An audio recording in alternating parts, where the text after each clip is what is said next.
সুপ্রিয় দর্শক, আসসালামু আলাইকুম। জুলাইয়ের বর্ষা বিপ্লবে আমাদের জাতীয় যে ঐক্য তৈরি হয়েছিল সেই ঐক্যে কিন্তু আজ ফাটল ধরেছে, এবং ফাটলটা এমনভাবে তৈরি হয়েছে যে ছাত্র জনতা, সহস্রাধিক ছাত্র জনতার জীবন দিয়ে 40,000 মানুষ তাদের আহত হয়ে পঙ্গুত্ব বরণ করে যে ফ্যাসিবাদ, শেখ হাসিনা এবং ভারতীয় হেজিমনিকে বিদায় করে দিয়েছে, সেটা আবার ফিরে আসার উপক্রম হয়েছে। ডক্টর ইউনূসকে রুল করতে হবে না কুইট করতে হবে। এই যে 9 মাস অতিক্রান্ত হলো সরকারের, এই 9 মাসে আসলে একটি সংস্কারও সরকার গ্রহণ করতে পারেনি।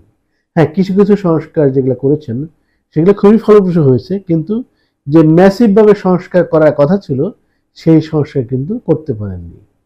কারণ হচ্ছে তার যে উপদেষ্টা পরিষদ সভাসদ রয়েছে, এরা কিন্তু আসলেই অতটা কার্যকরী নয়, বা বলিষ্ঠ নয়, বা শক্তিশালী নয়, বা সময় উপযোগী নয়। এনজিও টাইপের লোকজন, অনেকে হয়তো কাজই বোঝেন না, এবং উনি কিছু বিদেশ থেকে তার সহ উপদেষ্টা বা বিশেষ সহকারী নিয়োগ করেছেন, তারা আসলে বাংলাদেশে কাজ করার জন্য উপযোগী নেই। ধীর তালে যে কাজ চলছে তাতে একটি সংস্কারও, দৃশ্যমান একটি সংস্কারও হয়নি। একমাত্র দৃশ্যমান সংস্কারটি হয়েছে যে পাসপোর্টের ভেরিফিকেশনটা বাদ গিয়েছে, এছাড়া আসলে কোনো সংস্কার হয়নি। দেখুন, প্রায় 1 বছর হতে চলল, 9 মাস চলে গেছে। এই 9 মাসে একজন ফ্যাসিস্টের বিচারও করা সম্ভব হয়নি। জার্মানিতে হিটলারের দলের বিচার হয়েছিল, নাৎসি বাহিনী বিচার হয়েছিল 11 মাসে, আর আমাদের দেশে 9 মাস হয়ে গেল, বিচার হয়নি। প্রথমে একটি ট্রাইব্যুনাল করা হয়, তারপরে কিছুদিন আগে আরেকটি ট্রাইব্যুনাল করা হয়েছে। দেখুন, আমাদের দেশের লোকের অভাব না, মানুষের অভাব না।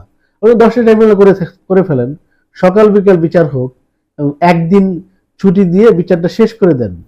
কারণ আওয়ামী লীগ যা করেছে, এই দলটি গণহত্যাকারী, মানুষকে খুন করেছে, নির্বিচারে আয়নাঘর বানিয়েছে, মানুষের মৌলিক সব অধিকার কেড়ে নিয়েছে, দেশের সব মানুষকে তারা তৃতীয় শ্রেণীর নাগরিক বানিয়েছে আওয়ামী লীগ ছাড়া। এবং এই দলটি $234 বিলিয়ন পাচার করে, চুরি করে পালিয়ে গিয়েছে, এবং তারা তিনটি নির্বাচন গুম করেছে। সো এই বিচারের দাবি এবং বিচারের বাস্তবতা কিন্তু খুবই প্রয়োজনীয় ছিল। এই 9 মাসে একটি মানুষের বিচার করতে পারেননি আপনারা, একজন অপরাধীর, একজন কালপিটের বিচার করতে পারেননি। এবং কালো শাসনের যারা সহযোগী ছিল, ওই কালো শাসনের বিভিন্ন গণমাধ্যম কর্মী, বিভিন্ন মিডিয়া কর্মী আছে, সহযোগী আছে, তাদেরকে আপনারা আইনের আওতায় আনতে পারেননি। যেই ধরনের রুল করার কথা ছিল, আপনি রুল না করে একটু সুশীল ভাব ধরেছেন। মানে ইউনিট সরকারটি প্রোঅ্যাক্টিভ না হয়ে রিঅ্যাক্টিভ হয়েছে। রাষ্ট্র রিঅ্যাক্টিভ হলে চলে না, রাষ্ট্রকে প্রোঅ্যাক্টিভ হতে হয়, অ্যাকশনে যেতে হয়। এরপরে আমাদের সেনাপ্রধান যে বক্তব্য দিলেন, সেই বক্তব্যের পরে আমাদের সরকারটি কিন্তু আরো দুর্বল হয়ে গিয়েছে। এখন রুল করাটা তার জন্য কঠিন হয়ে গিয়েছে। ডক্টর ইউনূস সাহেবের উচিত যে এই যে আমাদের একটা বিরাট সুযোগ এসেছিল, মানুষ রক্ত দিয়ে যে বিরাট সুযোগটা অর্জন করেছে, সেটা যেন মিস না হয়ে যায়, সেটা যেন হাত ফসকে বেরিয়ে না যায়, আবার যেন ভারতীয় হেজেমনি প্রতিষ্ঠা না হয়, সেই লক্ষ্যে খুবই শক্ত হাতে সবকিছু দমন করে এবং দ্রুত সংস্কার করে, ধরুন আপনি প্রতিদিনই না বসেন, এভরিডে মিটিং করেন সংস্কার প্রস্তাব নিয়ে, মূল সংস্কারগুলি করতে কিন্তু 1.5-2 মাসের উপরে লাগবে না। সো এই কথা যে বিএনপি বলতেছে, এটা কিন্তু ভিত্তিহীন বলছে না।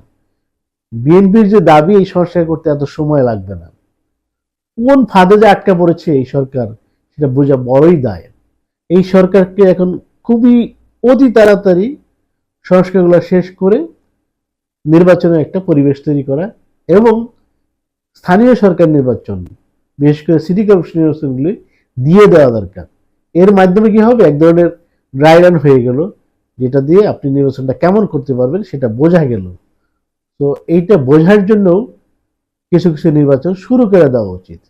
যদি এই নির্বাচন শুরু করতে না পারেন, তাহলে কিন্তু আপনি ডিসেম্বর থেকে জুনের মধ্যে গিয়ে মূল যে নির্বাচন, একটি অবাধ, সুষ্ঠু এবং নিরপেক্ষ নির্বাচন করতে পারবেন না।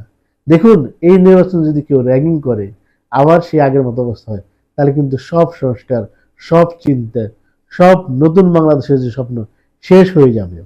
এবং ডক্টর ইউনূসকে ডক্টর ইউনূসকে আমাদের ছাত্র জনতা, বিশেষ করে এই গণঅভ্যুত্থানের নেতৃত্ব দানকারী ছাত্ররা যে বসিয়েছে একটা আশা নিয়ে, ভালোবাসা নিয়ে, ভরসা নিয়ে, সেটা ডক্টর ইউনূস সাহেব আপনি নষ্ট করে দিবেন না। আপনি অবশ্যই শক্ত হস্তে, টাইট হয়ে, একদম কঠোরভাবে সবকিছু দমন করে এগিয়ে যান এবং নির্বাচনে একটি রোডম্যাপ দিয়ে দেন। রোডম্যাপ দিলে তো কোনো সমস্যা নেই। আপনি যেহেতু ডিসেম্বর থেকে জানুয়ারি, জুনের মধ্যে নির্বাচন করতে চান, এই জুন থেকে ডিসেম্বর এই টাইমের মধ্যে একটা রোডম্যাপ দিয়ে দেন, সেই অনুযায়ী সব দল প্রস্তুতি নেবে এবং নির্বাচনের মাঠে ঝাঁপিয়ে পড়বে।